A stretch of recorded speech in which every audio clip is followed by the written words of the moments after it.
तर निकाल लागला, जो निकाल लागला तो मी स्वीकार पण केलेला आहे.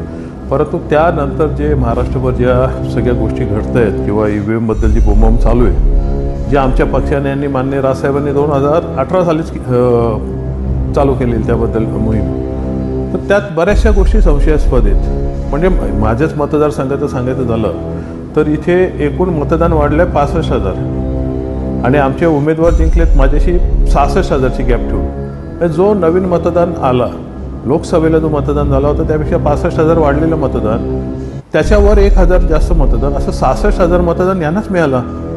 तर त्यामुळे अशा अनेक काही गोष्टी आहेत ज्या इथे घडलेल्या आहेत, ज्या दिसत आहेत. अनेक लोक येऊन भेटत आहेत की आम्ही सोसायटीचे काही लोक येऊन भेटत आहेत की आम्ही तुम्हाला भरभरून मतदान दिलं आहे, परंतु तो दिसत नाही आहे. आणि माझ्या कार्यकर्त्यांची भावना आहे, सहकाऱ्यांची भावना आहे की आपण याच्यावर आवाज उठवलेला आहे. त्या अनुषंगाने मी पण ती मागणी केलेली आहे. त्याचे काय 17 EVM मशीन, त्याचं VVPAT मोजण्यासाठी जे कायदेशीर काहीतरी साधारण 8 लाख भरायचे असतात ती भरलेली आहेत मी.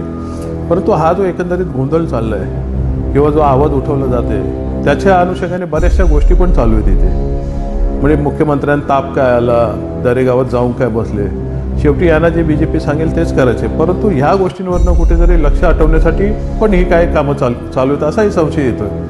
त्यामुळे एकंदरीतच सध्याचं जो राजकीय वातावरण बघता जी आम्ही मागणी केलेली आहे आणि अनेक लोकांनी केलेली, त्या अनुषंगाने सगळं चालू आहे.